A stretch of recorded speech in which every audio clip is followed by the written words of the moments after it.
Welcome to Liquid Courage, the podcast where I, Amanda Pereira, sit down with a fellow artist that I admire and ask them the questions I've never had the guts to ask them before. Sounds scary? Yeah, it really is. So I use a little liquid courage in the form of my guest's favorite drink. We cheers, chat, and connect as I attempt to soak up all the wisdom they have to offer. Today I sit down with Tyra Sweet and we enjoy some vodka crayons with a splash of Sprite. Tyra is a writer, actor, and host based in Toronto. She is a graduate of the Second City Conservatory and of the BIPOC TV and Film Kids TV Writing Bootcamp, taught by John May and mentored by Aron Dunn. Tyra is probably best known for her work in kids entertainment. She was previously a co-host on both YTV's The Zone as well as Kid Food Nation, the show. And she has written for TVOKids Backyard Beats, as well as Family Junior's The Fabulous Show with Fay and Fluffy. Currently, Tyra is the script coordinator for Season 2 of CBC's Run the Burbs, and is also writing a new animated series with Epic Story Media. As a queer biracial woman, Tyra is determined to create work that reflects her lived experiences, while also accounting for and representing the experiences of others in a responsible and equitable way. So Tyra is an actor, a writer, a host, and someone I admire immensely. Actually start.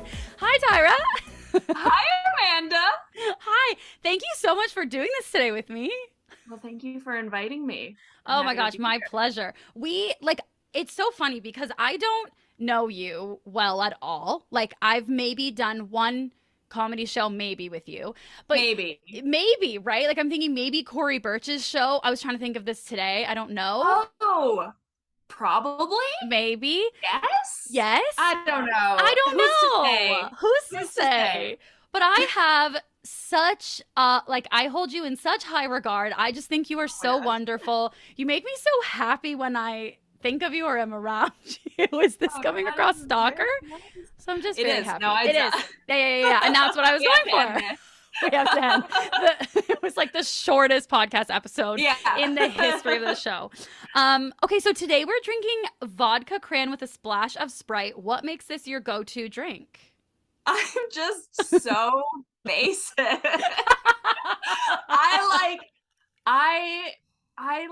I'll drink anything. Yeah, same. But like, I'm not picky, and like, I'm not like a beer person. I'm not a wine person. I'm not a cocktail person.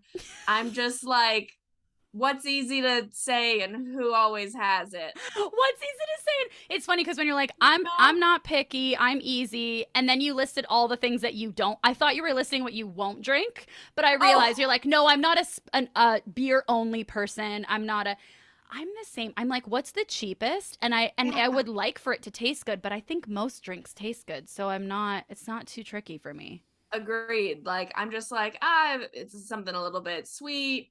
Yeah. Easy to get. Yeah, like you said, cheap. Yeah. I'm the same. So I have to tell you, when I was making this drink right before we were recording, I was like, oh my God, perfect. When you said it, I thought, oh, I have all those, like, I have vodka, I have cranberry juice, and I'll just go grab some Sprite. This is so easy. This is fabulous. Yeah. And then today I was going to make my little cocktail, and I realized I thought I had cranberry juice, but I have like the pure cranberry, like where it's not good because the vet thought my dog had a UTI, which she didn't have. So she was just getting some cranberry for a while. So I'm drinking my dog's UTI cranberry. So I put mine is a little bit more like a vodka Sprite with some cranberry versus a little.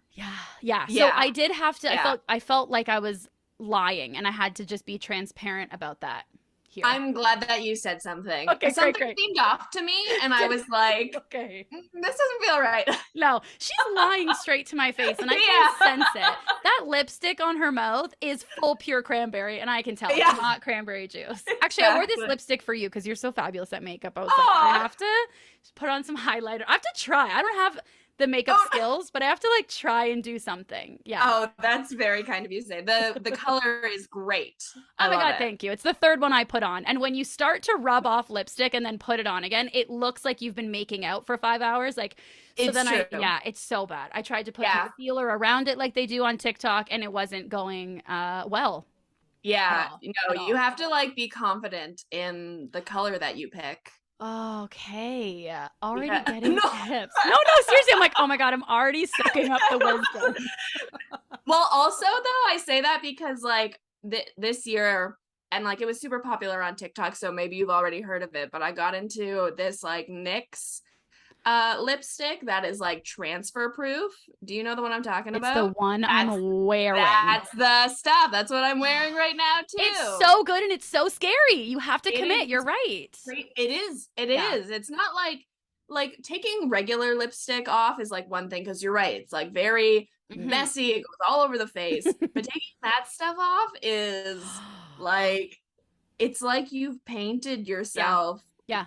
with like glue. Glue. It's at-home tattoo removal. It's horrendous. The first time I took it off, I had to do like a little lip scrub or something because which it's great when you're wearing it. And then I just am like, I won't think about it. But at the end, I mean, it's amazing. It does what it says. It doesn't say it says it'll come off. It's going to be difficult to get it off. So, I mean, it says it. But like I also went for because I was wearing like kind of yellows and golds kind of. I was like, oh, I'll go for this purple one. I went for In Charge. Oh my God, so opposite to how I feel. In Charge. And I swung big. The nail polishy like lacquer at the end really shows you like good luck getting this off. Oh yeah. Yeah. Oh yeah. Yeah. Which one are you wearing? Do you know the name of it? I don't have it nearby, but I actually do I have another one nearby. Oh, I have that one too. Yes, I love that one. Ambition statement. Yeah, this is like my like neutral like go-to. Yeah, it's so good. You're a professional who doesn't have it right beside. I literally have it beside out of anxiety, being like, maybe I'll need to reapply. Also, I won't though, and anything can happen. Anything can happen. Maybe that cranberry juice is going to suck all the color off of your lips. Yeah. Because it's like it gets rid of UTIs and also lip stains. It's like so powerful. It's so powerful. Exactly. Well, Tyra, since I don't know you very well, I'd love to start at the beginning and just ask you like I know it's the most basic question, but I'm genuinely intrigued. When did you know you wanted to work in the arts? Oh, so recently. Really? Yeah. So recently. Okay, so what made you realize that you wanted to work in the arts? Well, basically, I'll try and make a long story short as much as I can. But after I did a year of university after high school and I hated it. And I had no idea what I was doing, as most people have a similar experience. And I decided to take a year off. And I was like, okay, like it's time to figure out what I'm gonna do. And I had a lot of anxiety after like leaving university. And so I felt like really restricted by that. And I ended up, I think like maybe I saw an ad for it or my mom sent me an email about it. I don't know. But either way, I found out about improv for anxiety at Second City. Yeah, which Cam Algie runs. Shout out to Cam. And I was like, I was like 19 and I was like, okay, I don't really know what improv is and I don't really have any interest in like performing, but this thing says it's for anxiety, so I'll give it a go. And I did. And I like yeah, exactly. Cheaper too. Yeah. And so I was like, okay, well, I'll give this a go. And I did, and it helped a lot with my anxiety, obviously. But then at the same time, I was like, oh, okay, I kind of like this like improv thing. Like this is kind of fun. And yeah, from there on, I just like did all the improv classes and I did conservatory, and then I wasn't even really planning to have a career in the arts. I finished doing like all of my improv training and stuff, and then I was like, okay, well, it's time to go figure out my life. I've taken like 3 or 4 years off of school and now it's time to go back. And so I did. I went to Humber for a year when I was 21, 22 for digital communication, and I loved it. It was supposed to be, it was a 4-year program, and at the end of the first year, my good friend Spencer Litzinger, who was a host on YTV and still is, reached out to me and was like, oh, YTV is looking for a host. You should audition. And I was like, oh, I don't know. and then because like I loved improv and I loved performing and I loved like learning about that part of myself in my early 20s, but I was never like, I can make money doing this. I was like, why bother trying? Like, I'm not even like, you can do improv on like whose line is it anyway and make money, but there's only 4 guys that do that. So yeah. what am I gonna do? I might as well go to school. And then it wasn't until like it was like right in front of me where it was like, oh, I can actually like I can do this as like a job. I didn't realize it. And it was kind of from there where it was like, all right, now I'm ready to pursue this. So it was recent, but then it also like took some time after like realizing it. What do you think it was that Spencer saw in you that made her be like, oh, Tyra, you should audition for this? That's such a great question. Her and I, so right before I auditioned, I was a photographer. And I was doing like lots of portraits and I was doing lots of headshots for people in the Toronto comedy community, as you may know. Yep, absolutely. And not too long before Spencer reached out to me about the audition, her and I had shot together. I had done some portraits for her. And when I was photographing people, I was very engaging and I was very like uplifting and positive, and I always wanted people to have fun and feel good while I was taking their photos, and like I think that really resonated with Spencer. And so when they were looking for someone, I think because of that experience that we had together, that was kind of like at the forefront of her mind. Like we had done a little bit of improv together, but that was like our most recent kind of experience together at that time. Wow, it's like you were auditioning and you didn't even know it. You never know, when you're auditioning for a role. You just never know. Truly, you always have to be on. Oh my God, yes. So you can never relax. Can never relax. Everything is an audition. Everything leads to the next thing. Exactly. Well, on the note of you working as a photographer, I'm so curious. Like, okay, so when I go, I'm like getting nervous thinking about getting headshots done. Okay, when I get headshots done, for listeners and viewers, headshots are photos of actors that are basically like a business card, but 8x10, but digital, online mostly now. Anyway, it's a photo of us to be like, hey, do you want to cast me in your McDonald's commercial? This is what I look like. But there's a lot of pressure because you typically are going to use like a couple of them. So it's not like you're not going to have a lot of opportunities to get a bunch of variety in them. And also there's this pressure that they need to encapsulate everything that you are and your whole personality. And, so I get very stressed when I go. People, when I tell my friends, they're like, well, you're comfortable in front of a camera, but it's so different for me when it's a moving camera versus still camera. It's so different. So I'm curious, like, what did taking photos of other people teach you about being able to get your photo taken, like you being able to be the subject?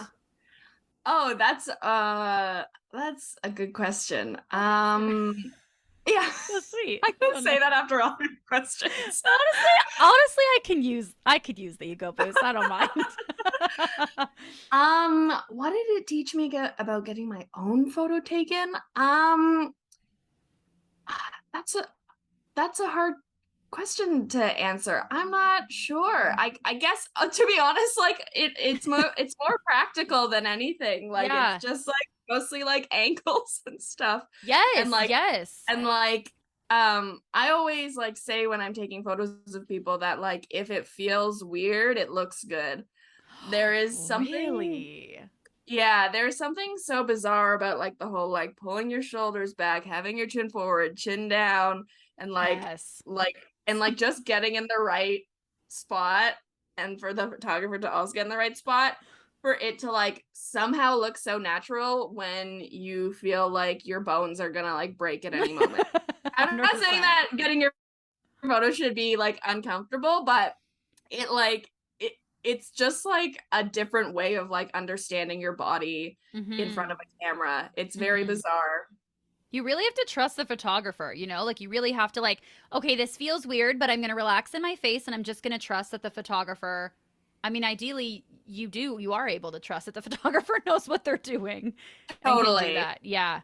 Yeah, absolutely. I still don't know my angles. I don't know the light. Like I don't know. It's so funny. I'll get headshots done and they always look different than I thought. And I'm not even saying bad. Like often I'll be there and I'm like, oh, this feels awkward, or this feels great. And then some of them I'm like, wow, I look real awkward. And some of them it's like, oh, actually I look like me. How the hell did you do that, photographer? That I had no part in that. That was all you. Yeah, it's a very bizarre experience that like it's truly a trust the process experience. Yes. Yeah. And it's very Yeah. vulnerable. Like you really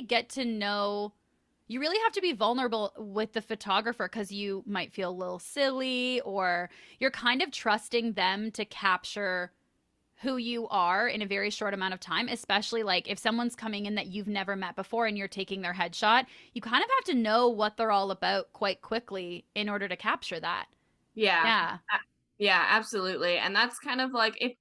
I feel like I learned more about like communicating with people during that like little career stint I had Yeah. than like any other time in my life, of like connecting with people really quickly and like getting them to relax and like letting them Mhm. like know that they're safe there. And Yeah. like that sort of that like absolutely, you know, translated really quickly to like becoming an on-camera host, because when people are watching you, they have to know that like that you've got them and that like they Mhm. can trust you and that like nothing's gonna go wrong. Yeah, yeah. And very much in improv, I feel like too, or even in stand up. Like, I'm up on stage, audience, you can relax. You don't have to be worried for me. I know that this would stress you out, but I'm okay. I got it. Yeah. And I guess I feel like it could translate really well for you, like directing too, like directing anything, sketch, film, Yeah. whatever, being able Yeah. to communicate and work with people. Yeah. All right. Communication skills. Applicable all the time.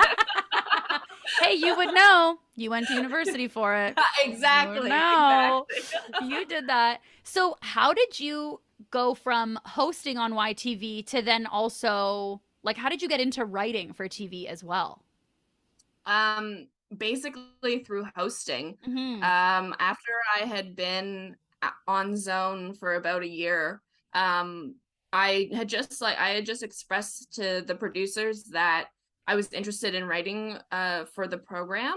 Um, and it wasn't unusual for hosts to write scripts for the show. And it's, you know, it's a daily show, and so you need lots of people writing lots of Yeah. stuff. um, and so I think that, you know, they were very open to the idea of me writing, and so I just started writing a couple segments here or there, and then eventually started writing like full days worth of segments. And I realized that I really liked it, and it made sense for me at the time to get into writing that way, because I knew how to write for a hosted show because I had been doing it for that year. And it Hmm. was like, oh, like this is like I can just kind of sit here and like think of like what it would feel like if I was in the studio right now, and like things that I could say and like things that I could do with the other co-hosts. And so yeah, once that kind of started, I applied for this program through BIPOC TV and Film, at the it's the Kids TV Writing Bootcamp. I think they might call it an Hmm. intensive now.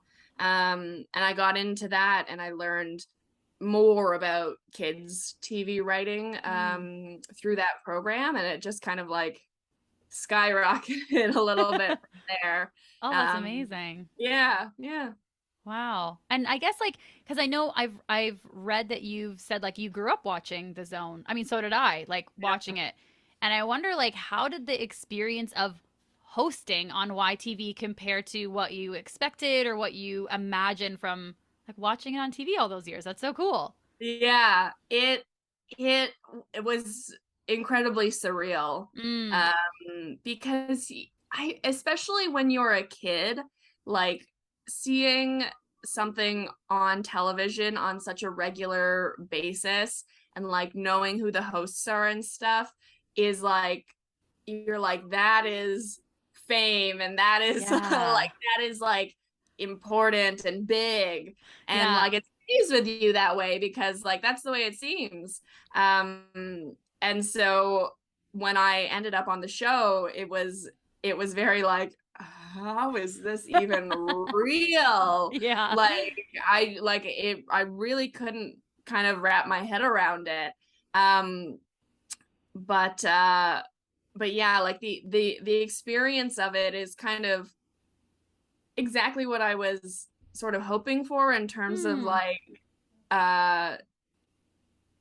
bringing that same sort of like big magical feeling to kids across the country, because it's really easy to forget when you're in the studio is smaller in person than it looks on TV. And it's you know, me and whoever I was hosting with, and then the camera person and our floor director, and we had people across the hallway doing audio and that sort of thing. And so it's all adults who are working on the show. There are no kids on the show, and so it can be easy to sort of forget that like you're making it for kids. And something that Spencer that stuck with me, that Spencer had mentioned to me in like the early days of being on the show, was just like really looking down the barrel of the camera and remembering that there are kids at the other end of it. And yeah, I had like, you know, a number of opportunities while I was there to like meet kids in different places, and that was like the most special part of the job for sure, because even I grew up like watching Carlos on the Zone. He was like my host, and he works for ET Canada, which is also Chorus owned, and so like I met him like one of my first days. So weird. And I was like, so cool. Like, cool. Just transported back to being a kid like all over again. Truly, yeah. Yeah. Oh, that's so cool to just be like, and I think it's such a great reminder too, like that you're remembering that you are making TV for kids, but also like, oh, remember when I was a kid, like I'm making TV for them now. That's so, wow, what a like full circle. I guess too, like when I was a kid, even now sometimes I mean, so many adults do it too. When you're watching TV, like especially with social media, there's such a blurred line now between like what character you play on TV and who you are in real life, or who you're allowed to be in real life, almost like, especially I think when you're hosting, absolutely it's authentic and a version of yourself, but I could imagine that there's a lot of pressure for people like on hosts that people assume that's who you are. Like we're expecting that's exactly who you are. And so I'm wondering like has being on TV as a host on kids shows like created any sort of pressure for you in your personal life where either you want to keep hidden the parts of your life that aren't like, I'm using air quotes, like aren't like kid friendly, or the opposite way, like want to show people, hey, I'm a whole person. I'm also an adult, and there's also all these parts too. Yeah, that's a great question, and definitely something that I've sort of like kind of grappled with this year since excuse me, moving on from Zone, because I was on there for 2.5 years. And yeah, like I spent, you know, those years like learning sort of how to mold myself into like a kid-friendly version of myself. Which like I didn't really realize was happening. I was kind of like, okay, this is what's like required of me. I'll like walk in through the mold. Because yeah, it's like, you know, all of a sudden you can't say certain things on social media. You have to make sure that like your clothes are appropriate, particularly as a woman. Interesting. Okay. I mean, I shouldn't say interesting. I'm like, well, yeah, now that I think about it, yeah, there would be more of that pressure. Yep, that makes sense. It's always there. And so, yeah, I definitely like noticed myself kind of like, because you're right, it is still like an authentic version of myself, but it was heightened and it was kid friendly, and it took a lot of energy. Like, whenever we would film, especially when I first started, like I would be gone like the day after filming. Like I couldn't like function because it required like so much energy, particularly during COVID, because we weren't filming with our co-hosts, and so it was like we were just filming alone and like having to like kind of create it out of nowhere. It was very tiring. And so it was sort of like an expectation where like I knew that people who would meet me or people that like saw me like online a lot, and when they would see me in person, would be like anticipating that and would be anticipating that I was like younger than I am, because like I sort of had like a presentation of like having like a youthful essence to me. And so yeah, over the past like 2.5 years, like I really kind of built that up for myself in my head, and I felt like I always kind of had to uphold it. And since moving on this year, it's sort of been like a, whoa, I'm not Tyra on the Zone anymore. I'm just Tyra. And like sort of like reclaiming like parts of myself that I had sort of like pushed aside to like make room for like this really big personality that I was. Has been like really interesting to like be like, oh yeah, I'll take that back. Hey, I remember this part of myself. Yeah, what were some of the parts of yourself that you were like, oh my God, I'm so happy that I can have you back, or just that I can express those parts of me? What parts did you kind of forget or did you miss especially? It's so juvenile. I swearing online. That's fair. Oh, and it's so funny because when we signed on, I was like, Tyra, you can swear on this podcast, no problem. And you're like, oh, who knows what'll happen? And now I'm seeing that in a whole new light. Yeah.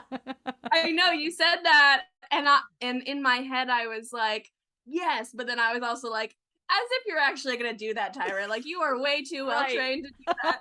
I'm gonna get one swear in before the end of this. Yeah. And then you're gonna down your drink and you're gonna be so excited. Well, exactly. No, but I mean, even just knowing that you can express yourself in any way you want, and the only backlash theoretically that will happen is just on you, but it's not gonna affect your job. Like I think that's a huge freedom, even if you don't really say fuck, knowing that you can.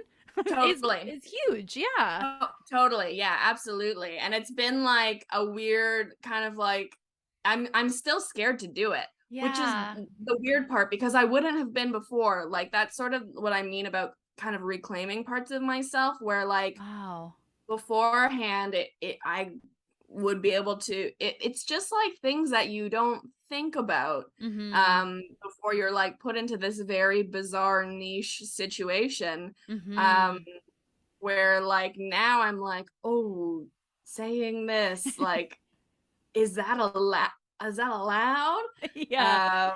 It's very bizarre. Wow. Well, 2.5 years, like that's a long time, to be, and so coming out of that, and also I wonder, like, I almost think maybe it would have been easier if it would have been a scripted show where you were playing a character, even if that character was close to who you were, but the fact that you were hosting, so it was like a piece of you, maybe not all of you, but a piece of you being authentic on there. I feel like maybe it's even harder to separate or to come out of that. Do you feel like you can relate to like the Disney stars who come out of their like the Demi Lovato's and stuff, who are like, now I'm gonna finally be myself, and I'm gonna, and not to, and in no way too am I meaning to like discount YTV or any of that. I totally obviously. No, but now it's like when you're talking about it, I'm thinking of the Disney stars who are, I guess they were kids and now they're adults. So you almost have a different experience of like, I'm an adult, but I need to be kid appropriate. Okay. So yeah, going into that. Yeah. But yeah, exactly. Yeah. Yeah. Do I guess like I do relate to them a little bit.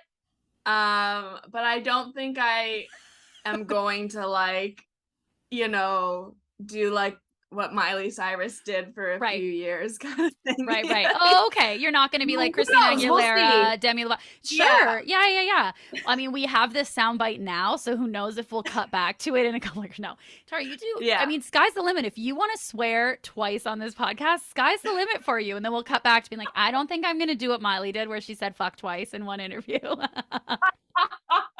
Yeah, exactly. That's my Miley moment. Yeah, that's exactly. Well, it is interesting because even like I'll think about like it's funny like the way I'll think about I will think about what I'm posting online sometimes or what I'm saying online or whatever through this filter, but it's for no, I don't have a job. Like it's for like I don't know how I'm explaining this.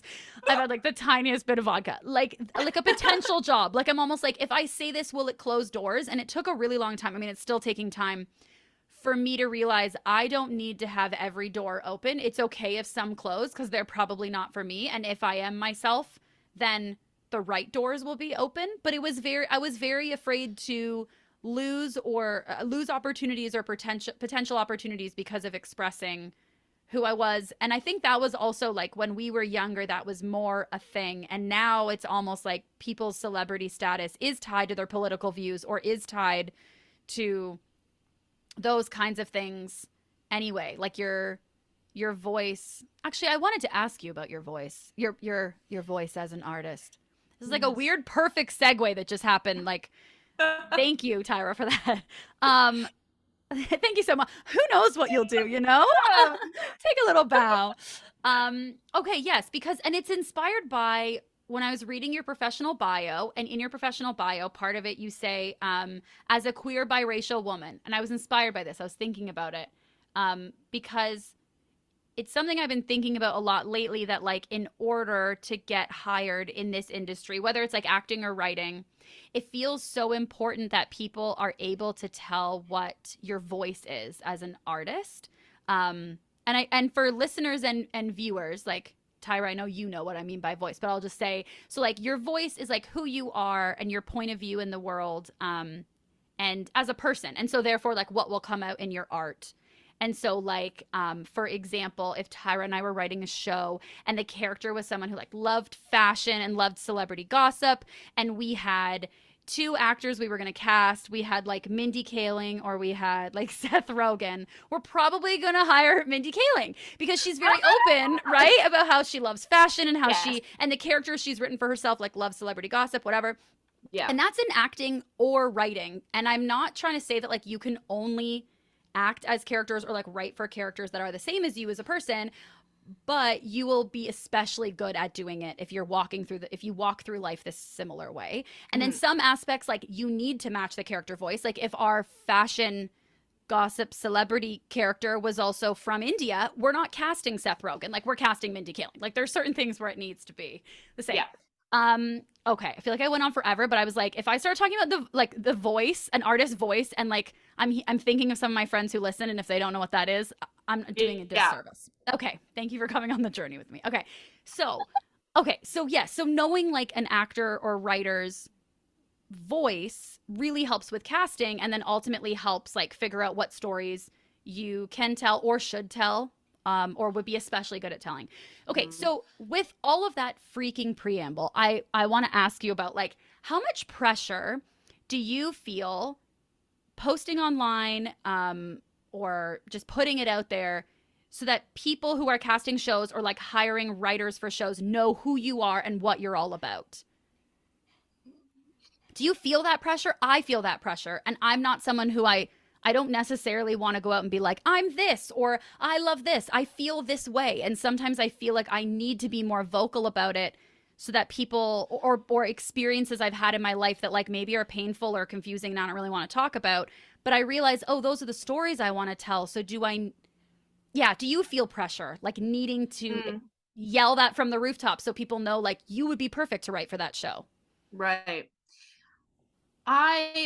Well, first, I want to say that it totally makes sense. I think that you would feel that pressure because, especially, you know, online. And I was sort of thinking about this earlier when you were talking about, you know, deciding what to put out into the world online, and like being worried about how people perceive you and stuff, because being online, especially as a creative who is looking to get hired, Yes, always, all the time. Yeah, all the time. Yeah. You're like, oh, I've co-opted my social media to be my resume and my proof that I'm a brand and I'm employable and such. Yeah.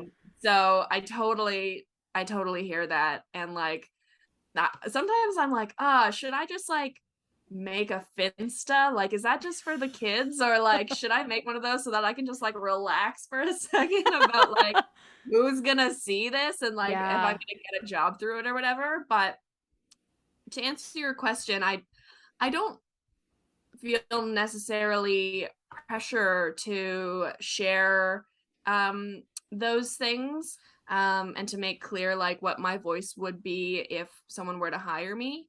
I'm actually quite happy to share them.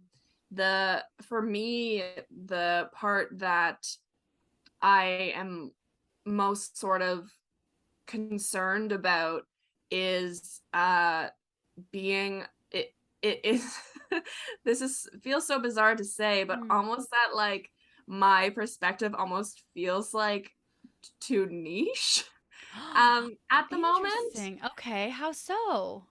Just from being like this mixture of like biracial and bisexual, it's kind of like I'm like perfectly in the middle of both. Anyone looking for that? Anyone looking for that?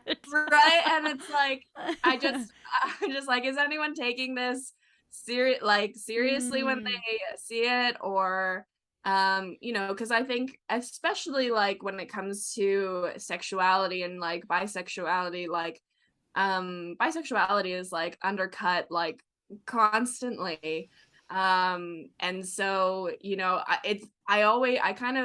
I'm dealing with this in therapy, but like we love therapy. Gotta do. I know I said that like improv for anxiety was cheaper than therapy, and it was, but I did need to eventually take the leap. But then you got a job, and then you could, it's just like, then you upgrade, you could pay for it, you upgraded.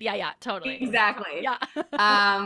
But it's sort of like this weird, I'm kind of just going through this sort of moment right now where I know that people are like, everyone is using like their not using, sorry, but like putting their identities on display so that they are seen and get hired, but I'm always sort of moving through the world of like, am I queer enough? Am I person of color enough? And like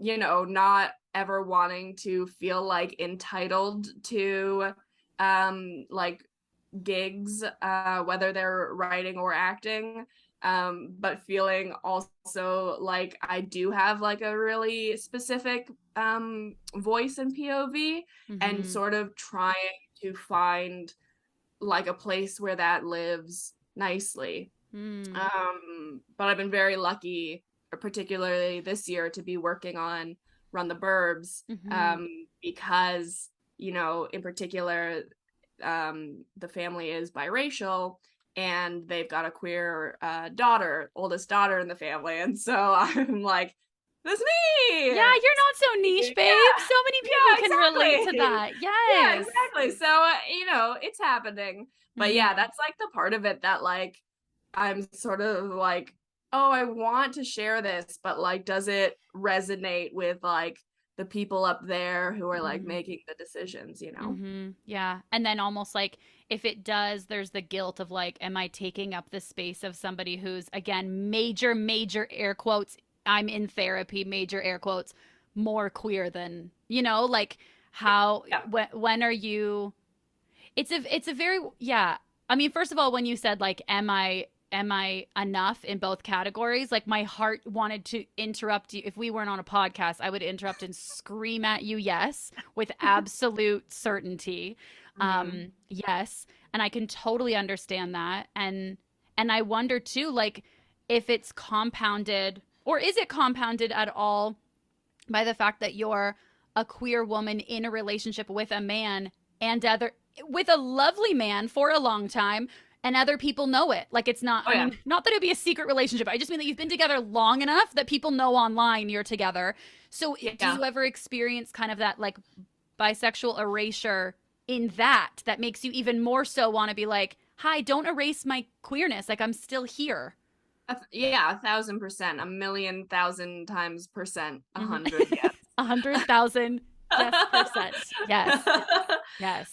Yeah, totally. I mean, you know, it's that experience of like starting to date my partner. We've been together for 5.5 years now, and starting to date my partner, and then only realizing and coming to terms with my queerness like 2.5, 3 years into that relationship. And it's like, you know, that's still a part of myself that I want to honor and I know is true, because like there were so many signs. Like, I know that it's true.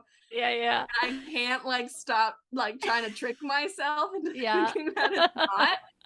But it's like, it's sort of that experience of like, you know, I've told myself that it's not true for so long because of like the relationships that I've had with men, and in particular this long-term relationship that I have with a man, and knowing that if I'm doing that to myself, it's a result of the environment around me, and knowing that, like, you know, just seeing biracial on the regular, and knowing that like by sharing this information about myself, there probably are people who are not taking it seriously because like of not being queer enough, is discouraging for sure. But for me, like, I've sort of just been trying to take it as like, I just have to own it for myself as much as I can, and know that the important people in my life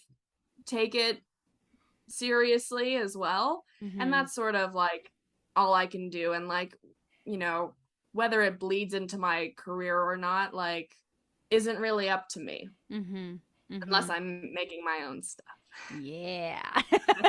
Yes, but you're right. I mean, ultimately, it's funny. I feel like the narrative is always when or if people come out, and coming out isn't one incident, but just like when people start living as their authentic queer selves, the narrative is that it's always the fear of what straight people will think. But then it's like, oh, well, will queer people accept this? Like, will I not be straight enough for the straight people, but am I going to be queer enough for the queer people? And it's like you said, that middle kind of slot of, of not enough. And I totally think you're right. Ultimately, it's like, as long as you and your core loved ones are like giving you that validation, that's kind of the people you have to look to for that validation. Otherwise, but 100% you are enough in both categories. 1,000,000,000%. I know. Here I am being like, only your core people's opinions matter, and then I'm like implanting mine in you, but I'm like 1,000,000,000%.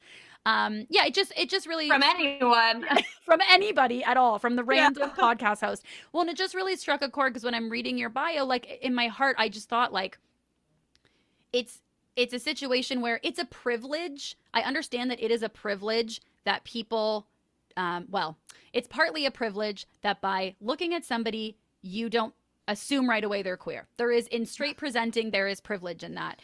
And then also it somewhat can feel like it requires you to shout it out loud so that everybody knows. So it is this like back and forth kind of struggle. And I see ya. I love ya. I think you're wonderful, and 100%. And it's just so, anyway, I also just really appreciate you being like open and generous of chatting about it, because it is something that like, especially now, which we so perfectly led into with like identity of a person and identity of a character that they're playing, or a host that they're being. Cause I don't think hosts are like being inauthentic. They're so tied nowadays. Like, you're expected for them to be the same. And so it's like, well, then how can you navigate like who you are and who you want to play? They're so tied together, or who you want to write about. So, So now that I've dived you into all that, I'm gonna lighten things up for ease the load for you a little bit. Oh my God, your nails and your cups are so beautiful.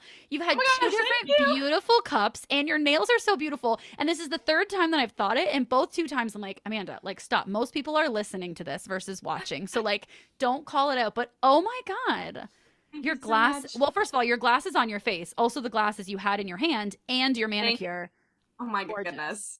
Anything else? No, I'm just kidding. Oh my God, I should start a Liquid Courage magazine, and I should just like photo shoot this whole thing, and you can be the whole. What is it? The centerfold? Wait, is that just Playboy, or is that still like?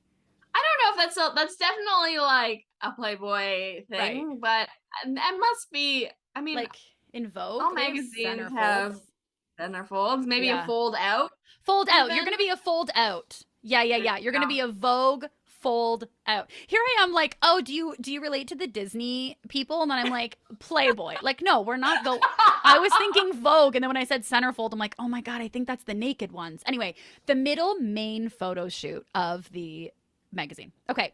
So I know you're a fantastic improviser. I'm going to give you some rapid fire questions. Oh my God. Okay. Because I'm so excited. And these ones like didn't really, these are just some random questions that I was thinking. I'm like, I'll ask Tyra this. Okay, great.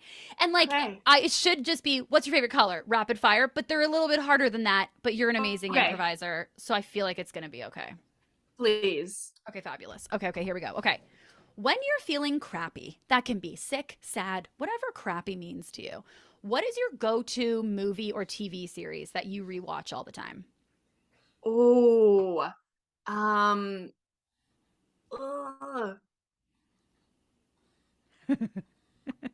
okay, you said rapid fire. Yeah, but I set everybody up for failure with this. It's also like I can edit out the... Oh, okay, yes. Also, I don't need to. This is perfect. This is the rapid fire that I asked for. But actually, I know what it is. It's Broad City. Oh. Yeah. Do you, like, does your heart... Here's a rapid fire, but, like, I'm doing a rapid fire question 1A. A follow-up to the rapid fire. Does your heart resonate with Abby or Alana more? Or neither? I feel like I resonate more with Abby, but I like want to be Alana. Oh, it's such a good question. That's such a good question. I mean, that's such a good answer. Such a good question. Who have I turned into with this vodka? Oh my God, Amanda, that's such a good question. That's such a good answer. I also feel like I feel the same. And then I have a close friend of mine who she feels like she's the Abby, and she always calls me her Alana. And I'm like, ooh, I need to find friends who see me in the way I wish I was seen. You know what I mean? I was like, yes. I love Abby, that. So, do I have it? Abby Jacobson's book is really good. I don't know if you haven't read it. Oh, I should. Did it come out recently? Right it did. I think it was. Like in the past year or COVID. Yes. I think in the last like 2 years. And it's kind of like, it's post Broad City, but also post her falling in love with a woman for the first time, and then going on this like cross country road trip to her next job, and her being like, what the fuck and who the fuck am I and what's happening? And it was such an awesome... I'll lend you the book, Tyra. No problem. Oh my God, that's so nice. I'll bring it over. No problem. We'll take a photo shoot with it. We'll tag Abby. Maybe she wants to hang out with us. Okay. So. Sorry, my like follow up. Okay, rapid fire number 2. You'd think we were at number 17. Okay. You are so skilled at makeup. That was my rapid fire question. What's a makeup technique or trend that you really want to master right now? That like you're really trying to get a hold of? Graphic liner. So like, that's so fucking hard, isn't it? I haven't even tried it. It's like painting with a paintbrush, like artsy lines on your face. Yeah, exactly. And I have been trying, and if I take a photo far away enough, like it'll look okay, but like up close, it's a mess, and I could never like go outside the house with it. But like people who can do it, who have got just like clean lines and like can like do it, I just think it's incredible, and I think it's so cool, but I don't have like enough practice to like be like, this is what I'm gonna do today, and then I'm gonna leave the house with my and then I'm gonna leave the house 100%. Right? You posted one though with pink eyeshadow and then like a white graphic line, and it was beautiful.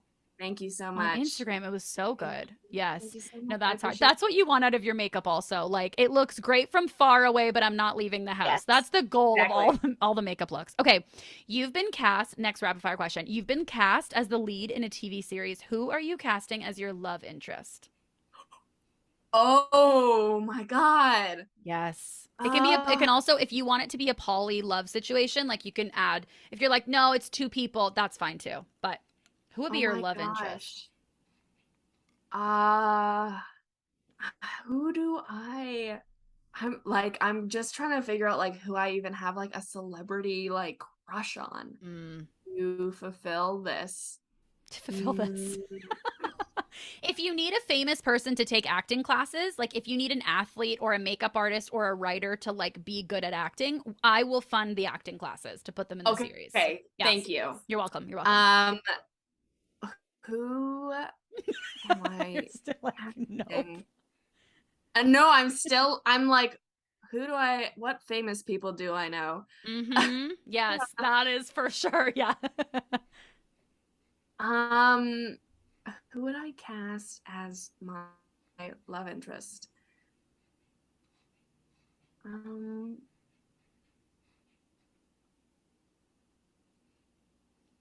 Taika Waititi. Wait, I don't know who that is. Taika Waititi Tell is me. Yeah. he is a director, Mm-hmm. and he's also like he'll also put himself in his own movies. Perfect. But he did the last two Thor movies. He directed those movies, and then he also did Jojo Rabbit and Oh. uh and another one that I can't remember. Anyways, he's from New Zealand, and I just think that like people from New Zealand are so funny. Like I thought you were gonna like say hot. that too, but No, but just I love like this is better. no, they're all like atrocious to look at, but they're Yeah, but super they're funny. so No, I'm just funny. kidding. But I just like love like the sense of humor that comes from New Zealand. Like it's very like kind of dry and awkward, and I really love it. Mm. And yeah, I love Taika Waititi for that reason. Oh, I Um, love. and he's And you like could direct it if you wanted. exactly win-win. Win, Yeah. win, win, win. Oh, okay. I love that was perfect. I love that you're like, who do I know? And then it was like this specific director from New Zealand named the movies. I'm like, this is fabulous. It's like an all or nothing situation. It was Yeah, fabulous. exactly. It was amazing. Okay, I have two more. You've been fully funded to do a photography exhibit at whatever museum you want. What kind of collection are you showcasing? Like, what's on display here in these photos? I'm taking the photos. Yeah, you're going to be the photographer for this. Um, it would probably be, and I did something similar to this when I was actually still doing photography, but I showcased this collection that I did called Mixed, and it Mm. was portraits of biracial people. Yeah, Oh, I just got chills. because oh, that's No, in a great way, in a great way. I should have shut up. Why did I need to no, tell no, you no, that I got no, it's chills? okay. No, that's really nice. Yeah, like I just I think there's like so much like beauty in like the way that so many biracial people look so different based off of like what their mix is. Um and uh you know, I think it's so uncommon when you're mixed to sort of see yourself, especially like on TV and stuff, to like really see other people who are mixed or have even like a shot at seeing someone who looks particularly like you. Mm. And so yeah, when I did that, it was sort of like to fulfill that for like myself. I did like a self-portrait, and then I took photos of other biracial folks as well, and so it'd probably be something like that because that Wow. really interests me. It would be like You could do 2.0 and it would be biracial and bisexual people, all of them. That would be sick. The next progression of it. Exactly. Oh, can you invite me? I want to buy a ticket. Will. I'm coming to that exhibit. Okay, I'll fund it. I don't know what money I have, but I'll fund it somehow.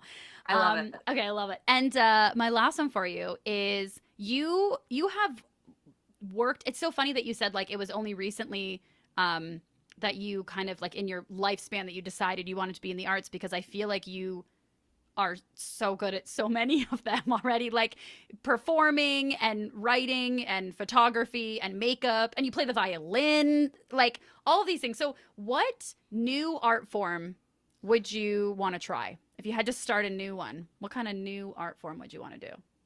Oh my gosh.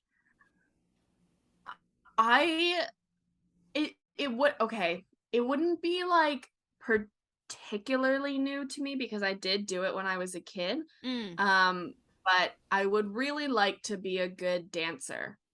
Yes. I would really like yes. Can you tell I'm shit at dancing? Yes, Tyra. Yes. Stay away. Yes. What kind of dancing? What are you picturing? Because everyone says dancer, and then I feel like everyone's picturing different styles in their head of what it means. Well, that's the thing. Like, I feel like I would want to like be a very well-rounded dancer. So like, because I mean, this is it's so like. I would like to do it because I would probably enjoy it, but then also my mind is like, and I could use it in my special skills on my acting resume. Isn't that all? You're like, I don't need a G license to drive, but it would be great on my special skills. I can be in a Nissan commercial. No, 100%. Exactly. 100%. Exactly. You're like, it all relates back to the all career. Really, it's all what can I use in the career? But honestly, I mean, you could use it. It would be like double whammy. I hate saying two birds with one stone, and I need to just find a new phrase, and I can't think double of one. Whammy is good. Double whammy. Okay, great. And you'd be like a you'd be in like a 7-time threat, septuplet threat, and a double whammy. Yeah. God, you would be unstoppable if only you knew how to dance. Yeah, right. You're already unstoppable. You're already. Oh my gosh. Okay, well, to fully wrap up, I'm trying to get better at putting out in the universe what I want. Ironically, we're meeting on Zoom in like 5 days for me to talk about one of those things with you. Yes. So I love that I'm being like, I'm like, put out in the universe, and I'm just saying one of those things and not even being articulate about it on the recording. But I wanted to, one of those things, those dance things. So for you, little manifesting, whether manifesting works or not, I don't know. But what's something that you would like for your career that you'd want to put out in your universe? Or in your universe. It is your universe. Yeah, what's something to put out in your universe that you'd like to bring your way professionally or personally? Someone might be listening to this and being like, oh, I have that opportunity. I'll give it to Tyra.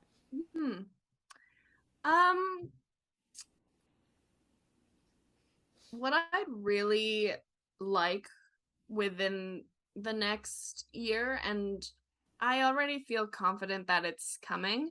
Yes. But I would like to act more, and like ideally like find some like find myself in like a series leading role like that is like, because I've been really happy with my success this year, just like once I moved on from Zone, I kind of had more opportunity to like really put myself out there for on camera opportunities, and I've had quite a few of them, and so that's been really great. And then I've also had like a wave of opportunity with my writing as well. Yeah. And writing has really kind of been at the forefront for me this year, and so to be able to focus on being on camera would like be number one for me for sure. All right, everybody casting stuff right now. Get at Tyra. Her link will be in the description below. Get at Tyra. And somebody also make sure on the set you are hiring a makeup artist who can do graphic lines. Graphic lines? Is that what it's called? Graphic lines. Graphic liner. Graphic liner. Yeah. Because that would be And great to add to her character. Yeah, and also if my character could have a couple swear words. Oh my gosh, all the swear words. All of the she's just gonna swear all the time and have the most amazing graphic liner in the world. That's a great character. All right. Well, maybe we'll just write it. We'll just Yeah, write why it again. not? We'll just write it ourselves. Why wait? Why wait for anybody? Hey, somebody listening, jump on the train. We're about to write this, and you don't want to miss this train. Exactly. Well, Tyra, thank you so much. It's been like such a blast chatting with you, and it's just nice to have a. I feel like it's been years that I've like known of you, or we've been in each other's like peripheral. Yeah. So it's just really nice to actually get to chat with you and have some vodka crayon. If I have a UTI, I don't anymore. It's gone from this. That's how it works. That's how it works. You just need a singular vodka crayon and you are good to go. I'm not a doctor, but I'm concerned. But do I have a UTI now? No. Did I have a before? Who knows? Yeah, so I'm cured. It works. It works. Oh my God. Okay, yeah, thank you so much for having me. Yeah, of course. It's so fun. Oh my God. It's like, it's genuinely genuinely my pleasure. And also I'm realizing I made you go 8. I made you go 10 minutes over, and I hate doing that. So how dare you? How dare I? Delete I need to this. be Delete this. Delete all of it. It's done. It's off.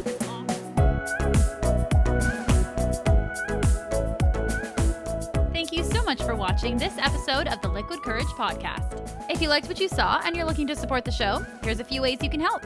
You can leave the show a 5-star rating and review on Apple Podcasts, or you can follow the show on Instagram and TikTok at Liquid Courage Podcast. Or, and best of all, you can tell a friend about the show.